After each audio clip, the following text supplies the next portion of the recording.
Inclinemos nuestros rostros para orar. Padre Celestial, te damos gracias por el privilegio de encontrarnos en este lugar para abrir tu santa palabra. Pedimos, Señor, que tu palabra no regrese a ti vacía, sino que haga un impacto en nuestras mentes y en nuestros corazones. Danos, Señor, entendimiento por medio del ministerio de tu Espíritu Santo.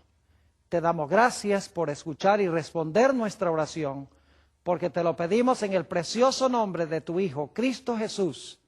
Amén. Queremos comenzar nuestro estudio sobre el don de profecía en la Biblia, leyendo un texto que va a colocar el marco para lo que vamos a estudiar durante todas las sesiones que vamos a estar juntos en este lugar. Quiero leer en el libro de Apocalipsis el capítulo 12 y el versículo 17. Apocalipsis el capítulo 12 y el versículo 17.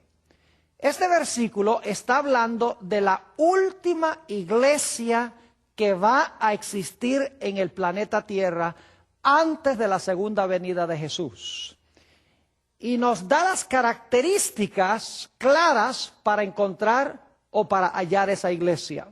Dice allí en Apocalipsis 12, 17 lo siguiente: entonces el dragón se llenó de ira contra la mujer y se fue a hacer guerra contra el resto de la descendencia de ella, los cuales guardan los mandamientos de Dios y tienen el testimonio de Jesucristo. Hay varias cosas en cuanto a este versículo que quiero explicar que son importantes. Necesitamos identificar el significado de los símbolos. En primer lugar, se habla de un dragón. No cabe duda que este dragón representa a Satanás, porque en Apocalipsis 12 y el versículo 9 nos dice que el dragón es la serpiente antigua, el diablo y Satanás. Es decir, el dragón representa a Satanás. Tenemos también en este versículo una mujer. En la Biblia, una mujer representa la iglesia. Y como esta es una mujer pura, tenemos representada una iglesia pura. Noten entonces que el dragón Satanás está airado con la iglesia. Y dice que Satanás se va a hacer guerra, como dice aquí en la versión del 60, contra el resto de la descendencia de ella. Me gusta más algunas otras versiones que dicen se fue a hacer guerra contra el remanente de la simiente de ella. Es decir, el resto, lo que queda al final de la mujer, la última iglesia. Y noten que esta iglesia tiene dos características cardinales. Dice en primer lugar que guardan los mandamientos de Dios y en segundo lugar tienen el testimonio de Jesucristo. Ahora, esa palabra tienen allí se podría traducir mejor poseen. Es decir, tienen bajo su posesión el testimonio de Jesucristo. Dos características que va a tener este remanente que Satanás va a odiar. En primer lugar, guardan los mandamientos de Dios. No cabe duda de que aquí está hablando de los 10 mandamientos de la santa ley de Dios. Pero nos dice que además de guardar los mandamientos, tienen o poseen el testimonio de Jesucristo. Ahora inmediatamente nos preguntamos, ¿qué es el testimonio de Jesucristo? Sabemos que la última iglesia, el remanente de la simiente de la mujer, tiene el testimonio de Jesucristo. ¿Pero qué es eso? Vamos en nuestras Biblias, Apocalipsis, el capítulo 19 y el versículo 10, a donde se explica el significado del testimonio de Jesucristo. Dice allí en Apocalipsis 19 y el versículo 10, está hablando aquí del apóstol Juan, se le aparece un ángel majestuoso y Juan siente el deseo de adorar a este ángel. Dice en el versículo 10, yo me postré a sus pies para adorarle. Y él me dijo, mira, no lo hagas. Yo soy consiervo tuyo, ahora escuchen esto, de tus hermanos que tienen el testimonio de Jesús. ¿Qué es lo que tienen los hermanos de Juan? Tienen el testimonio de Jesús. Y luego dice, adora a Dios, porque el testimonio de Jesús es el espíritu de la profecía. Ahora tenemos una definición de lo que es el testimonio de Jesucristo. Nos dice, el testimonio de Jesucristo es el espíritu de profecía. Y dicho sea de paso, el texto también nos dice que son los hermanos de Juan los que tienen el espíritu de profecía o los que tienen el testimonio de Jesucristo. Así que por ahora necesitamos entender que el testimonio de Jesucristo es el espíritu de profecía. Ahora, hay un texto más que quiero que miremos a manera de introducción a nuestro tema. Apocalipsis, el capítulo 22 y el versículo 9. Apocalipsis 22 y el versículo 9. Nuevamente se le aparece a Juan un ángel majestuoso y Juan está tan deslumbrado que siente el deseo de arrodillarse y adorar a ese ángel. Y el ángel nuevamente le dice, no lo hagas. Vamos a leer el versículo 9. Pero él me dijo, mira, no lo hagas, porque yo soy consiervo tuyo, y ahora escuchen bien, y de tus hermanos los profetas, y de los que guardan las palabras de este libro, adora a Dios. Ahora vamos a juntar las enseñanzas centrales de estos tres versículos. Hemos visto que Satanás va a odiar la iglesia remanente porque tiene o posee el testimonio de Jesucristo. Hemos visto que el testimonio de Jesucristo es el espíritu de la profecía y que los hermanos de Juan son los que tienen el espíritu de profecía. Pero en Apocalipsis 22:9 identifica a los hermanos de Juan como los profetas. Fíjense que dice, y de tus hermanos los profetas. Es decir, en Apocalipsis 19:10, los hermanos de Juan tienen el espíritu de profecía o el testimonio de Jesucristo. En el 22:9 se identifican esos hermanos como profetas. Ahora, necesitamos ir por unos momentos a definir lo que significa esa expresión espíritu de profecía. ¿Qué significa la expresión espíritu de profecía? Vamos a buscar en nuestras Biblias, Primera de San Pedro, el capítulo 1 y el versículo 10 al 12, para encontrar la definición de lo que significa la expresión espíritu de profecía. Ya hemos visto que el espíritu de profecía que tienen los hermanos de Juan es lo mismo que ser un profeta, es decir, el testimonio de Jesús es el espíritu de profecía y el espíritu de profecía es ser un profeta. Ahora, vamos a definir un poco más exactamente con la Biblia lo que significa el espíritu de profecía, esa expresión. Primera de Pedro, el capítulo 1 y los versículos 10 al 12. Aquí dice, los profetas que profetizaron de la gracia destinada a vosotros, inquirieron y diligentemente indagaron acerca de esta salvación. Lo que está diciendo este texto es que los profetas del Antiguo Testamento que profetizaron de la gracia que iba a venir, es decir, en cuanto a Jesús, quien iba a venir en el futuro, dice que inquirieron, es decir, investigaron y diligentemente indagaron acerca de esta salvación. Querían saber más en cuanto a la venida de Jesús en el futuro. Sigue diciendo, escudriñando qué persona y qué tiempo indicaba el Espíritu de Cristo que estaba en ellos, es decir, en los profetas, el cual anunciaba de antemano los sufrimientos de Cristo y las glorias que vendrían tras ellos. A estos se les reveló que no para sí mismos, sino para nosotros administraban las cosas que ahora os son anunciadas por los que han predicado el Evangelio por el Espíritu Santo, enviado del cielo, cosas en las cuales anhelan mirar los ángeles. Lo que está diciendo este pasaje es que en los profetas del Antiguo Testamento estaba presente el Espíritu de Cristo. Y el Espíritu de Cristo les ayudó a indagar, a investigar quién y en qué punto de tiempo iba a venir para traer la salvación a la raza humana. Lo que quiero que notemos es que los profetas que profetizaron tenían el Espíritu de Cristo, es decir, tenían el Espíritu Santo. Por esa razón es que en Apocalipsis 19 y el versículo 10, al testimonio de Jesucristo se le llama el Espíritu de profecía, porque el Espíritu Santo es el que da el don de profecía a los profetas para que ellos puedan anunciar lo que va a venir. Es el Espíritu de profecía porque la profecía es uno de los dones que concede el Espíritu Santo. Notemos también Zacarías el capítulo 7 y el versículo 12. Zacarías el capítulo 7 y el versículo 12. Estamos estudiando qué significa la expresión Espíritu de profecía.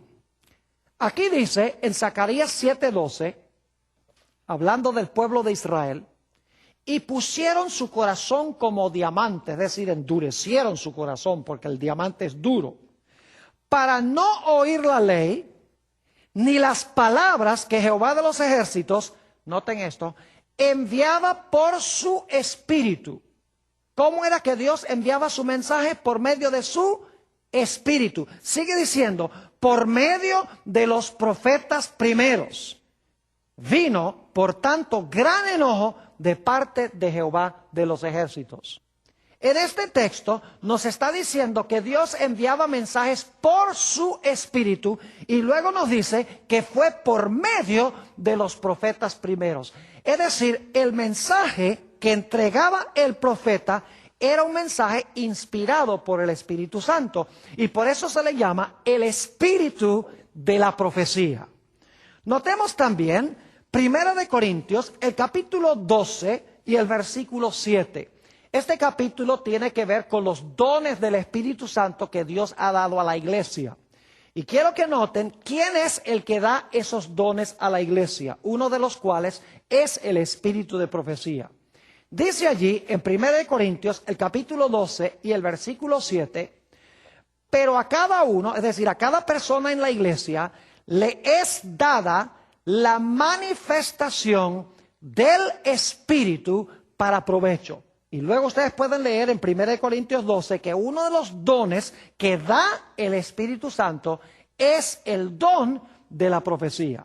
Por eso se le llama el Espíritu de la profecía, porque el Espíritu Santo es el que da el don de la profecía. Nuevamente dice, pero a cada uno le es dada la manifestación del Espíritu para provecho. Y en el contexto, uno de esos dones que da el Espíritu Santo es el don de la profecía. Quiero leer un texto más que define por qué razón se le llama a este don el Espíritu de la profecía. Segunda de Pedro, el capítulo 1 y el versículo 21 es muy significativo porque se conecta el concepto de la profecía con el Espíritu Santo. Dice allí en Segunda de Pedro, el capítulo 1 y el versículo 21, porque nunca la profecía fue traída por voluntad humana, sino que los santos hombres de Dios, que son los que tenían el don de profecía, sino que los santos hombres de Dios hablando, siendo inspirados por el Espíritu Santo. Noten que nos dice que aquí el don de profecía no fue traído por voluntad humana. Es decir, yo no puedo decir yo quiero ser profeta o voy a estudiar para ser profeta, porque el Espíritu Santo es que escoge quién va a ser profeta. Y luego nos dice aquí que el profeta fue inspirado por el Espíritu Santo. Por eso se le llama el Espíritu de profecía, porque el Espíritu Santo es el que da el don de profecía. Esto tiene implicaciones muy importantes. Porque si nosotros rehusamos escuchar lo que dice el profeta, estamos rechazando la voz del Espíritu Santo que habla a través del profeta. Por esa razón la expresión espíritu de profecía es tan crucial y hacemos bien en escuchar el espíritu de profecía, porque a través del don de profecía es el Espíritu Santo que nos habla directamente a nuestra mente y a nuestro corazón. Ahora necesitamos procurar contestar otra pregunta en este tema introductorio. ¿Por qué se le llama a este don el testimonio de Jesucristo? Ya sabemos que se le llama el espíritu de profecía porque el Espíritu Santo es el que da el don de la profecía. El Espíritu Santo habla a través del profeta. Pero ¿por qué se le llama el testimonio de Jesucristo? La razón es muy sencilla. Los profetas imparten un mensaje dado por el Espíritu Santo y el Espíritu Santo, el mensaje que da, tiene que ver con el Señor Jesucristo. El Espíritu Santo, en otras palabras, da testimonio en cuanto a Jesús.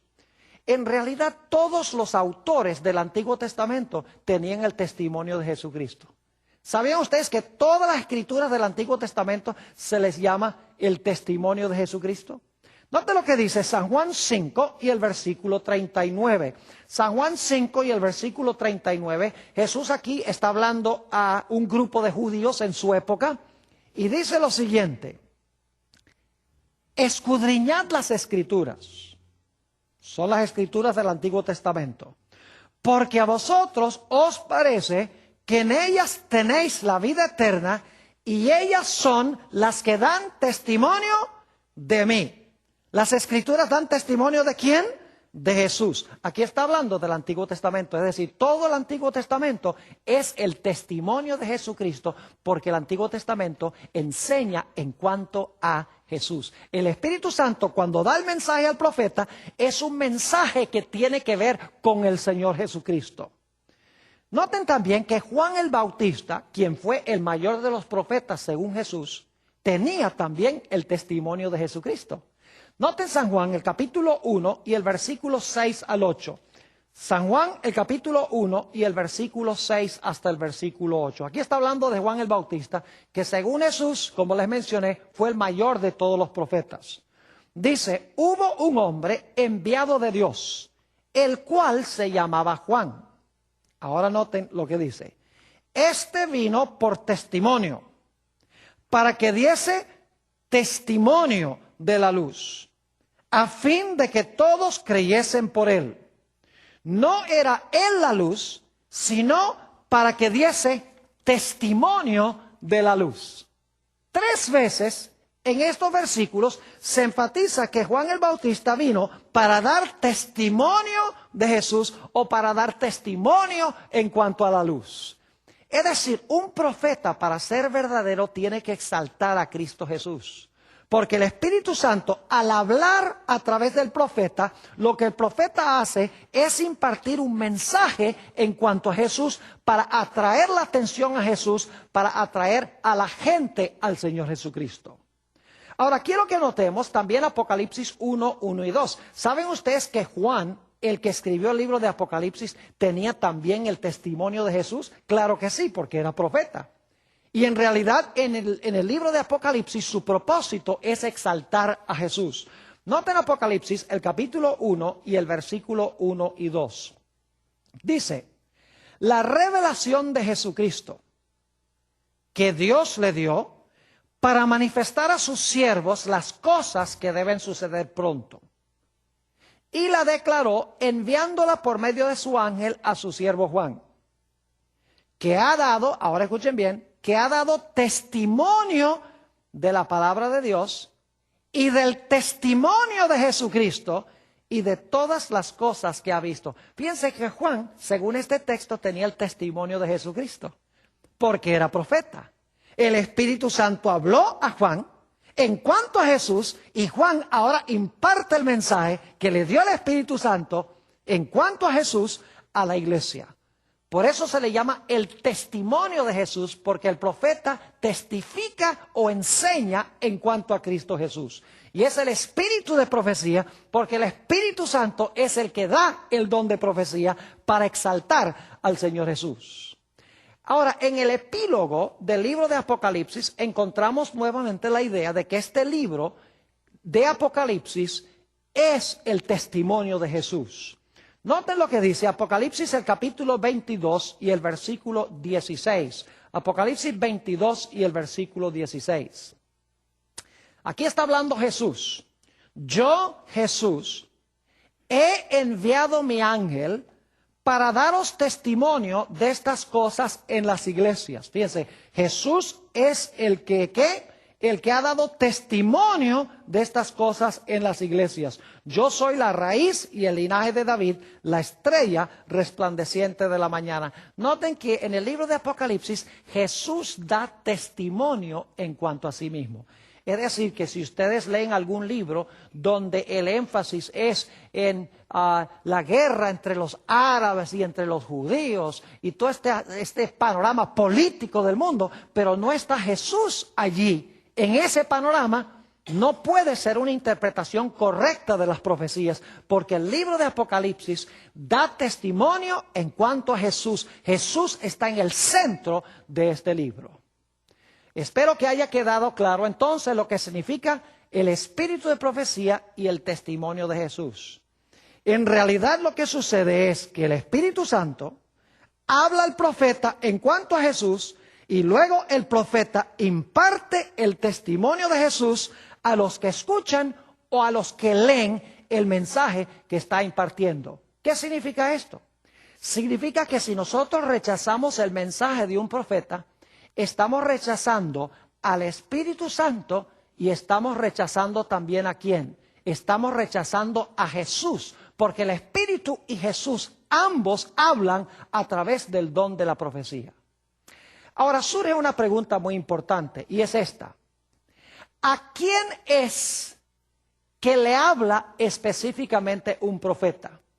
¿Saben ustedes que los profetas de la Biblia no fueron levantados primordialmente por Dios para hablarle a la gente que no son cristianos? No fueron levantados para hablarle a los mundanos, impartirle un mensaje a los que no confiesan el nombre de Jesús.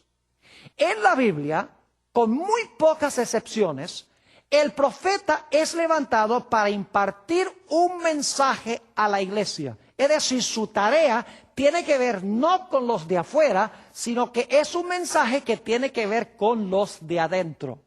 Y generalmente los de adentro tienen la tendencia a rechazar el mensaje que imparte el profeta. Permítame leer 1 Corintios, el capítulo 14 y el versículo 22, a donde el apóstol Pablo nos dice a quienes se enfoca especialmente el don de profecía. Dice allí el apóstol San Pablo, así que las lenguas son por señal, no a los creyentes, sino a los incrédulos. Es decir, el don de lenguas es para persuadir o convencer a los incrédulos, a los que no profesan el nombre de Jesús. La última parte del versículo dice, pero la profecía no a los incrédulos, sino a ¿quiénes? Sino a los creyentes. Ahora, lo interesante es que cuando uno examina la Biblia y estudia en cuanto a los profetas que fueron enviados al pueblo de Dios, casi en todos los casos el pueblo rechazó el mensaje del profeta. Noten, por ejemplo, 2 de Crónicas, el capítulo 36 y los versículos 15 y 16. 2 de Crónicas, el capítulo 36 y el versículo 15 y 16. Aquí Dios habla de los mensajes que Él impartió a su pueblo, Israel, en el Antiguo Testamento. Y cómo reaccionó el pueblo de Israel al mensaje de Dios. Dice allí, y Jehová, el Dios de sus padres, envió constantemente palabra a ellos por medio de sus mensajeros. Y ahora, ¿por qué fue que Dios mandó mensajes a través de estos mensajeros especiales? Dice, porque Él tenía misericordia de su pueblo y de su habitación. Noten que los mensajes de los profetas son por misericordia de Dios a su pueblo. Ahora noten la reacción de la gente, mas ellos hacían escarnio de los mensajeros de Dios y menospreciaron sus palabras, burlándose de sus profetas, hasta que la ira de Jehová subió contra su pueblo y no hubo ya remedio. Noten que Dios por misericordia levantó profetas para impartir mensajes a su pueblo. Y dice aquí que su pueblo, en vez de recibir los mensajes de misericordia, se levantó contra esos mensajes, menospreciaron a los profetas. Y saben ustedes, yo no conozco ni un solo profeta en la Biblia que la gente haya querido. Puedo mencionar a varios. Por ejemplo, Jeremías fue echado al calabozo. Isaías lo encerraron en un tronco y serrucharon el tronco en dos. A Elías lo persiguió Jezabel buscándolo para matarlo. A Juan el Bautista le cortaron la cabeza. Es decir, los profetas que eran enviados al pueblo de Dios eran odiados por el mismo pueblo de Dios, aun cuando Dios enviaba el mensaje por misericordia a ellos. Noten Isaías, el capítulo 30 y el versículo 8 al 11. Nuevamente habla de la respuesta del pueblo a los mensajes de los profetas. Isaías 30 y el versículo 8 hasta el versículo 11. Dice, ve pues ahora y escribe esta visión en una tabla delante de ellos y regístrala en un libro para que quede hasta el día postrero, eternamente y para siempre. Fíjense que Dios dice, registra esto en un libro para que no se borre nunca. Sigue diciendo, porque este pueblo es rebelde, hijos mentirosos, hijos que no quisieron oír la ley de Jehová, que dicen a los videntes, es otro nombre para profetas, que dicen a los videntes, no veáis, y a los profetas, no nos profeticéis lo recto, decidnos cosas halagüeñas, profetizad mentiras, dejad el camino, apartaos de la senda, quitad de nuestra presencia al Santo de Israel. Fíjense la respuesta del pueblo a Jehová. Dice, no queremos nada contigo, no queremos tus videntes, no queremos tus mensajeros, no queremos tus profetas. Casi invariablemente cuando Dios enviaba un profeta a Israel, la gente rechazaba el mensaje del profeta, aun cuando era por misericordia de Dios. Esto sucedió también con los escribas y fariseos en los días de Jesús.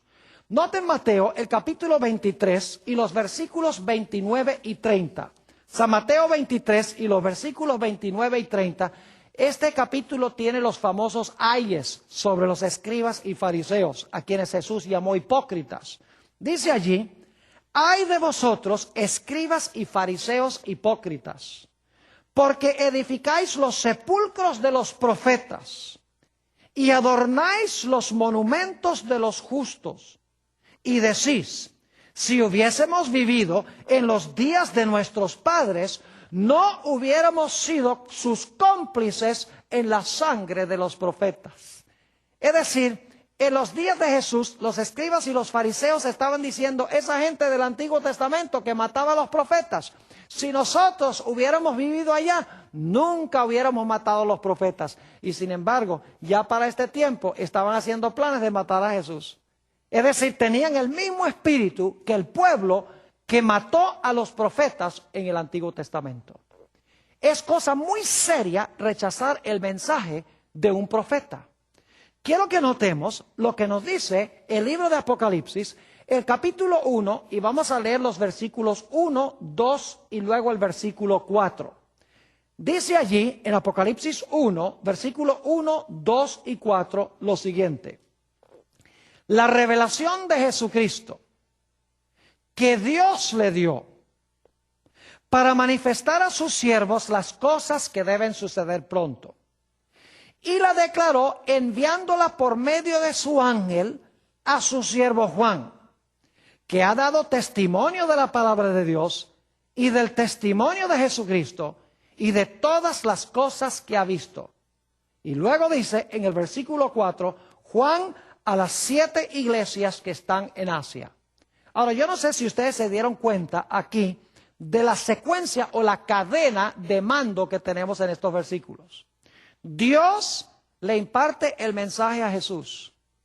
Jesús se lo imparte, aquí dice al ángel, pero antes de dárselo al ángel, se lo da al Espíritu Santo. Y ustedes dicen, ¿cómo sabemos eso? Noten Apocalipsis 2 y el versículo 11. En cada iglesia, al terminar el mensaje a la iglesia, dice, el que tiene oído, oiga lo que el Espíritu dice a las iglesias. Así que el proceso es que Dios se lo entrega a Jesús, Jesús se lo entrega al Espíritu Santo, el Espíritu Santo se lo entrega al ángel, el ángel se lo entrega a Juan y Juan se lo entrega a la iglesia. Es decir, rechazar el mensaje profético de Dios es rechazar a Dios el Padre, es rechazar a Jesucristo, es rechazar al Espíritu Santo, es rechazar el mensaje del ángel y últimamente es rechazar el mensaje del profeta. Es cosa muy seria, en otras palabras, rechazar el mensaje que Dios imparte a su iglesia por medio de los profetas. Ahora, una de las preguntas que siempre surge cuando uno habla de esto es si una mujer puede ser profeta. Algunos dirán, no, solamente hombres fueron profetas. Bueno, permítame mencionarles una lista, sin leer los versículos, de algunas de las mujeres que la Biblia menciona que fueron profetisas. Tenemos en primer lugar a Hulda, la profetisa. Les voy a dar las referencias, Segunda de Reyes 22:14. Tenemos a María, la hermana de Moisés, que fue profetisa, según Éxodo 15 y el versículo 20. Tenemos a Débora, según Jueces, el capítulo 4 y el versículo 4. Tenemos a una mujer llamada Noadías, Nehemías 6 y el versículo 14. Tenemos a la esposa de Isaías, créanlo o no. Ahí esposo y esposa, ambos eran profetas. Isaías 8 y el versículo 3. Tenemos a Ana, según Lucas el capítulo 2 y el versículo 36, que fue profetisa. Y nos dice en Hechos 21 y el versículo 9 que las hijas de Felipe también eran profetisas. Es decir, el hecho de que se levante una mujer para profetizar no significa que no pueda ser el mensaje de Dios. Algunas personas dicen, pastor, ¿usted cree que después del Nuevo Testamento puede haber más profetas? La respuesta es que sí. Porque nos dice el apóstol San Pablo que el don de profecía existirá hasta que todos alcancemos la unidad de la fe, hasta que todos alcancemos la plenitud de la estatura de Cristo Jesús. Es decir, el don de profecía no va a desaparecer, sino hasta que Jesús venga. El apóstol San Pablo en 1 Corintios el capítulo 13, en los últimos 2 versículos, nos dice esto. Dice que las profecías cesarán cuando el Señor Jesucristo regrese en poder y gloria. Es decir, que el don de profecía no terminó en el Nuevo Testamento. Después de eso, el don de profecía existe aún en la iglesia hasta el final del tiempo. Ahora, alguno podría decir, pastor, ¿usted cree que alguien que no escribió un libro de la Biblia pueda ser profeta? La respuesta nuevamente es que sí. Permítame mencionarles varias personas que fueron profetas que no escribieron un libro de la Biblia. Tenemos, por ejemplo, a Natán, el profeta. Se menciona en la Biblia, pero no escribió ningún libro. Tenemos a Agías, otro que no es muy conocido, pero la Biblia nos dice que fue profeta. Tenemos a Jehú, también fue profeta. Elías, obviamente. Eliseo fueron profetas. Semaías fue un profeta. Otro que se llamaba Ido fue profeta. Obed fue profeta. Juan el Bautista fue un profeta. Todos estos fueron profetas. Y sin embargo, en la Biblia no hay ningún libro que hayan sido escritos por ellos. Es decir, que un individuo puede ser profeta sin que tenga un libro que lleve su nombre en la Sagrada Escritura.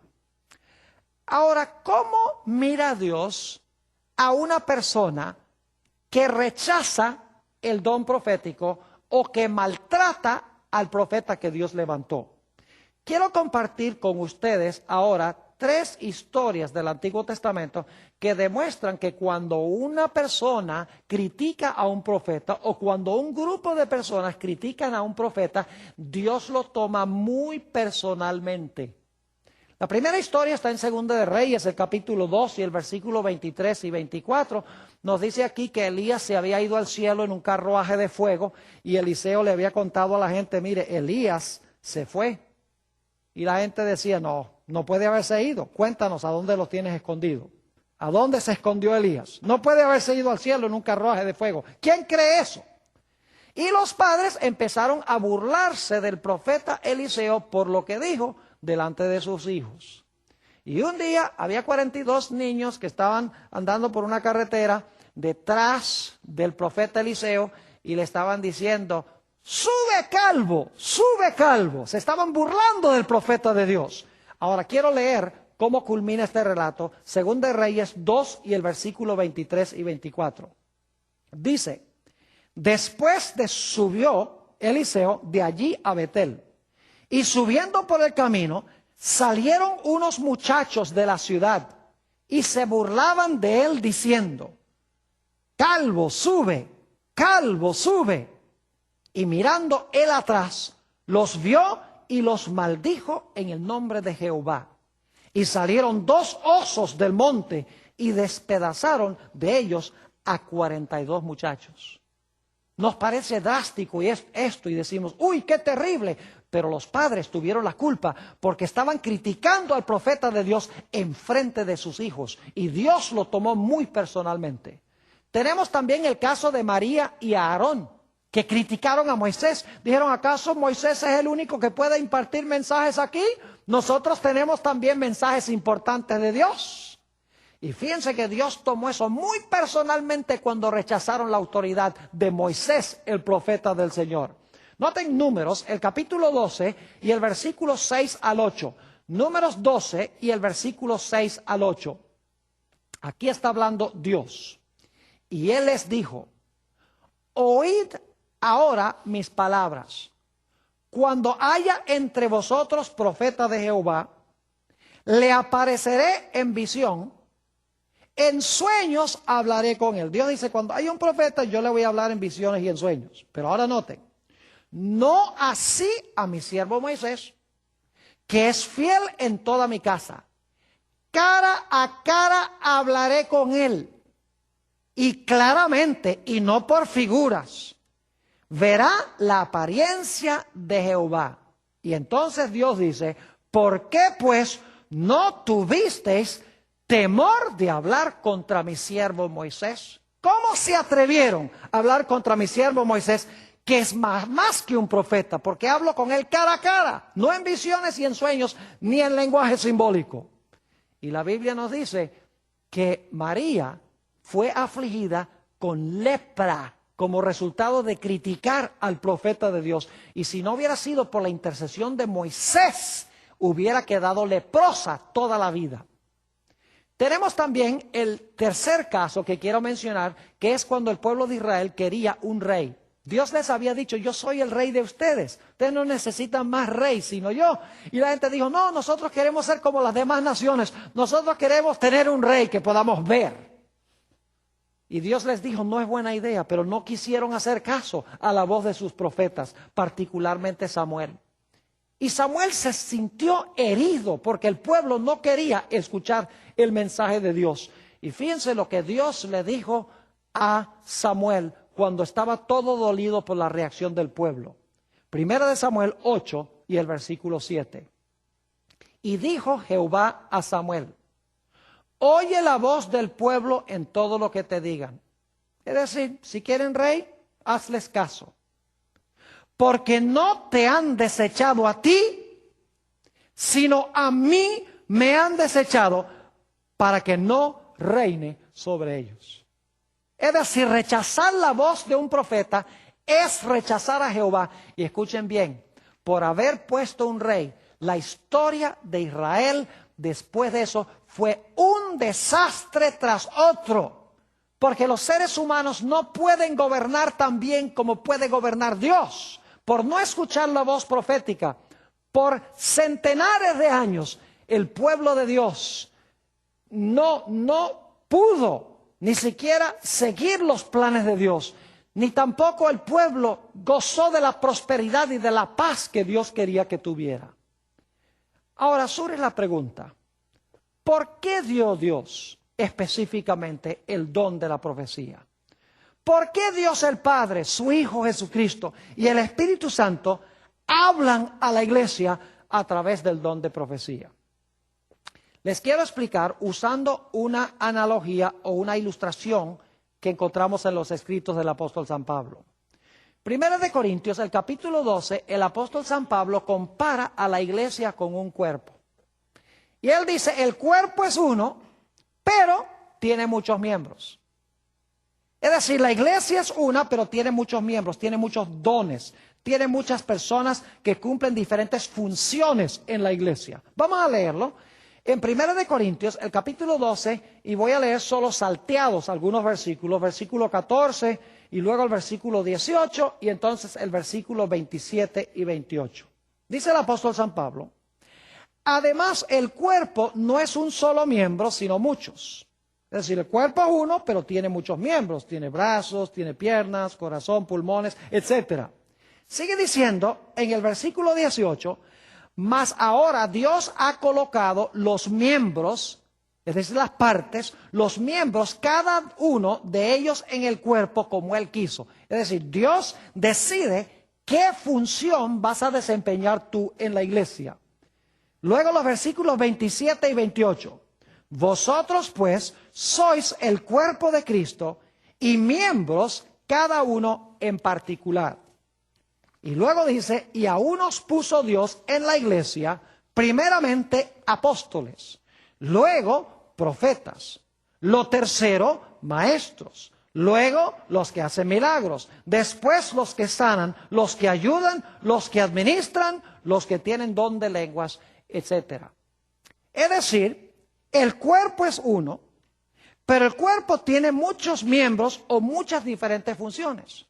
Por ejemplo, en la iglesia adventista nosotros decimos que la obra médica es el brazo derecho del cuerpo. Decimos que la obra de las publicaciones es el brazo izquierdo. Decimos que los que hacen evangelismo son los pies del cuerpo. Cuán hermosos son los pies de aquellos que anuncian el evangelio de paz, dice la Escritura, porque van y llevan el evangelio. Es decir, cada función en la iglesia es una parte del cuerpo humano. Ahora, esto nos lleva a preguntar, ¿qué parte del cuerpo humano equivale a los ojos del cuerpo? Ya ustedes saben la respuesta. El don de profecía son los ojos de la iglesia. Ustedes saben que una persona que no ve se tropieza con todas las cosas y tiene graves problemas porque no ve a dónde ir. Así es el don de profecía en la iglesia. Quiero mostrarles bíblicamente que los ojos de la iglesia es el don de la profecía. Primera de Samuel, el capítulo 9 y el versículo 9. Primera de Samuel, el capítulo 9 y el versículo 9. Está hablando de cómo eran llamados los profetas muy temprano en la historia de Israel. Dice allí, antiguamente en Israel, cualquiera que iba a consultar a Dios, decía así, venid, vamos al vidente, porque al que hoy se llama profeta, entonces se le llamaba vidente. Es decir, que el profeta tenía el nombre de vidente. Ahora, ¿con qué sentido tiene que ver esa palabra vidente? Tiene que ver con los ojos. Ver, un vidente ve. Es decir, los profetas eran los ojos de Israel. Dios les ayudaba a ver lo que necesitaba cambiar en Israel. Les ayudaba a ver lo que podía transcurrir si no obedecían a Dios. Otro texto que demuestra que los ojos de la iglesia es el don de profecía, lo encontramos en Proverbios 29 y el versículo 18. Y estoy leyendo de la versión del 60, dice, sin profeta el pueblo se desenfrena, mas el que guarda la ley es bienaventurado. Me gusta más la versión antigua que dice, sin visión el pueblo se disipa. Es una mejor traducción. Sin visión el pueblo se disipa. Y está hablando de una visión profética, es decir, una iglesia que no tiene visión, una iglesia que no tiene el don de profecía, es una iglesia que se disipa, es decir, se desparrama. Ahora, ¿qué pasa cuando una iglesia no escucha el don de profecía? Isaías 29 y el versículo 10 nos explica qué sucede cuando el don de profecía se ignora en la iglesia. Dice allí en Isaías 29 y el versículo 10, porque Jehová derramó sobre vosotros espíritu de sueño. Y ahora escuchen bien. Y cerró los ojos de vuestros profetas. Fíjense nuevamente que el don de profecía se identifica con los ojos. Cerró los ojos de vuestros profetas y puso velo sobre las cabezas de vuestros videntes. Es decir, cuando no hay verdaderos profetas, el pueblo anda a ciegas. Ahora es interesante que en el libro de Apocalipsis tenemos 7 iglesias. Las 7 iglesias representan la historia de la iglesia desde los días de los apóstoles hasta el final de la historia. La 7ª iglesia se llama Laodicea. Es una iglesia que dice que está rica y enriquecida y no necesita nada. Pero Dios dice, estás desnuda, eres miserable, eres pobre y eres ciega.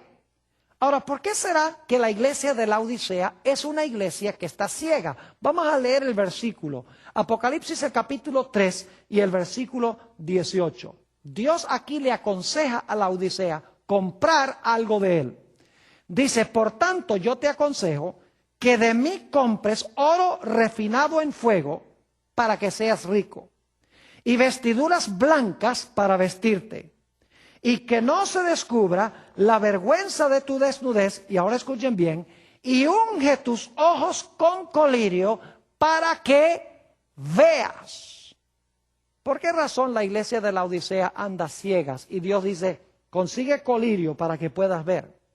Si el don de profecía constituye los ojos de la iglesia, significa que la iglesia de Laodicea, la última iglesia, que dicho sea de paso es la iglesia nuestra, debe ser que no está haciendo caso al don de profecía. Y por eso es que la iglesia hoy está tan confundida, anda a ciegas y hay tantos conflictos en la iglesia porque la iglesia no puede ver para dónde va porque ha ignorado los ojos de la iglesia, que es el don de la profecía.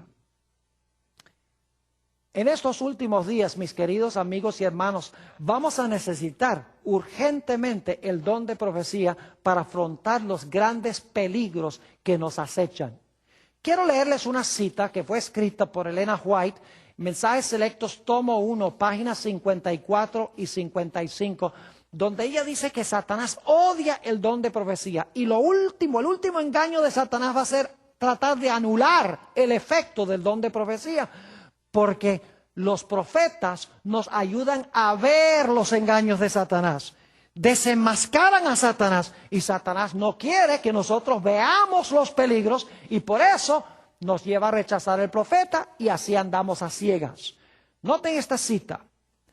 Precisamente el último engaño de Satanás será anular el efecto del testimonio del Espíritu de Dios. Ya sabemos que el testimonio del Espíritu de Dios es el don de la profecía. Sigue diciendo, sin profecía el pueblo será disipado. Ya leímos ese versículo, Proverbios 29, 18. Ahora escuchen la estrategia de Satanás. Satanás trabajará hábilmente en diferentes formas y mediante diferentes instrumentos para perturbar la confianza del pueblo remanente de Dios en el testimonio verdadero. Fíjense que va a tratar de anular el efecto del testimonio del Espíritu de Dios. Dice aquí en la cita que lo que Satanás va a hacer es perturbar la confianza del pueblo de Dios en el don de profecía. Sigue diciendo, se encenderá un odio satánico contra los testimonios, es decir, contra el don de profecía. La obra de Satanás será perturbar la fe de las iglesias en ellos. Es decir, quiere perturbar la fe de la iglesia en el don de profecía. Y luego dice, por esta razón, Satanás no puede disponer de una senda tan clara para introducir sus engaños y atar a las almas con sus errores si se obedecen las amonestaciones y reproches del Espíritu de Dios. Es decir, si el pueblo obedece lo que dice el don de profecía, tienen vista 20/20 y no se van a dejar engañar. Por eso Satanás dice, no creas en el don de profecía, no creas que Dios levantó un profeta en estos últimos días, porque Él quiere que andemos a ciegas y no veamos los peligros que estamos afrontando en el mundo. Para concluir este tema, yo quiero compartir con ustedes una historia del Antiguo Testamento que ilustra la gran importancia del don profético para consolar, corregir, animar y fortalecer al pueblo de Dios. Porque Dios ha dado este don por misericordia y por amor a su pueblo. Dios no levanta un profeta para ser regañón. Dios levanta un profeta porque Él ve cosas que necesitan corregirse. Él ve que la iglesia necesita ánimo, necesita aliento. Dios dice, voy a mandarles un mensajero que les levante el ánimo, un mensajero que los corrija y que puedan discernir los errores que están levantándose en el mundo. La historia que quiero compartir con ustedes se encuentra en 2 de Crónicas, el capítulo 20, y voy solamente a compartir la historia y a leer algunos pocos versículos que encontramos en este capítulo. Según el versículo 1 de 2 de Crónicas, el capítulo 20, había una triple alianza que venía para atacar al pueblo de Israel. La triple alianza se componía de los amonitas, los moabitas y los habitantes del monte Seir. Y estos tres poderes se aliaron para venir y atacar al pueblo de Dios. Y dice ahí en 2 de Crónicas 20 que esta gente era una multitud como la arena del mar, que venían en contra del pueblo de Dios. Lo que hizo Josafat, el rey del pueblo de Dios, el rey de Judá, de Israel, fue ir y consultar con Jehová. Ustedes pueden leerlo ahí en 2 de Crónicas, el capítulo 20, vamos un momento allí, capítulo 20 y el versículo 3 y 4. Dice entonces, él tuvo temor y Josafat humilló su rostro para consultar a Jehová e hizo pregonar ayuno a todo Judá. Y se reunieron los de Judá para pedir socorro a Jehová, y también de todas las ciudades de Judá vinieron a pedir ayuda de Jehová. Hicieron lo que deberían haber hecho, es decir, vinieron a consultar a Jehová, a pedir luz de Jehová sobre lo que iba a pasar en esta situación. Y luego encontramos desde los versículos 5 al 12 una hermosa oración intercesora de Josafat. Está vaciando su corazón a Dios y diciendo, nosotros no tenemos fuerza para sostenernos ante este ejército tan numeroso y tan grande. Sálvanos, Señor. Quiero leer solamente el versículo 12, que es el clímax de esta oración. Oh Dios nuestro, ¿no los juzgarás tú? Es decir, a los que vienen. Porque en nosotros no hay fuerza contra tan grande multitud que viene contra nosotros. No sabemos qué hacer y a ti volvemos nuestros ojos. Y luego entonces se levanta en medio del pueblo un profeta. Fíjese, en el momento de crisis, Dios levanta un profeta. Ese profeta se llamaba Jaasiel. Se menciona en el versículo 14. Y Jaasiel tiene unas palabras de mucho ánimo para el pueblo. Quiero leerlas empezando en el versículo 14. Y estaba allí Jaasiel, hijo de Zacarías, hijo de Benaía, hijo de Jehiel, hijo de Matanías, levita de los hijos de Asaf, sobre el cual vino el Espíritu de Jehová en medio de la reunión. Fíjese que recibe el don profético. Y dijo, oíd Judá todo, y vosotros moradores de Jerusalén. Y tú, rey Josafat, Jehová os dice así, no temáis ni os amedrentéis delante de esta multitud tan grande, porque no es vuestra la guerra, sino de Dios. Mañana descenderéis contra ellos. He aquí que ellos subirán por la cuesta de Cis, y los hallaréis junto al arroyo antes del desierto de Jeruel. No habrá para qué peleéis vosotros en este caso. Paraos, estad quietos y ved la salvación de Jehová con vosotros. Oh Judá y Jerusalén, no temáis ni desmayéis. Salid mañana contra ellos, porque Jehová estará con vosotros. Entonces Josafat se inclinó su rostro a tierra, y asimismo todo Judá y los moradores de Jerusalén se postraron delante de Jehová y adoraron a Jehová. Y se levantaron los levitas de los hijos de Coat y de los hijos de Coré para alabar a Jehová, el Dios de Israel, con fuerte y alta voz. Y luego fíjense lo que dice Josafat. La gente con sus ojos podría haber dicho, no, ¿cómo vamos nosotros a derrotar a esta multitud tan grande? Pero se había levantado un profeta que había dicho, estén quietos que Dios los va a proteger contra esta triple alianza. Ni siquiera van a tener que pelear, lo único que tienen que hacer es cantar. Y fíjense lo que dijo el rey Josafat, palabras muy sabias. Versículo 20, y cuando se levantaron por la mañana, salieron al desierto de Tecoa. Y mientras ellos salían, Josafat, estando en pie, dijo, oídme, Judá y moradores de Jerusalén, creed en Jehová vuestro Dios y estaréis seguros. Creed a sus profetas y seréis prosperados. Es decir, crean lo que dice el profeta. Dios los va a proteger, Dios los va a cuidar y los va a librar. Y para hacer una larga historia corta, dice la Biblia que cuando vino esta triple alianza, como la arena del mar, a pelear contra el pueblo de Israel, resulta que Dios envió confusión en medio de estos tres poderes. Y en vez de ellos atacar al pueblo de Israel, empezaron a matarse los unos a los otros, que dice la Biblia que no quedó ni uno solo, tal cual lo había dicho el profeta. Nosotros hoy en día afrontamos grandes peligros en el mundo y Dios ha levantado el don de profecía para este tiempo, para consolar y fortalecer a su pueblo.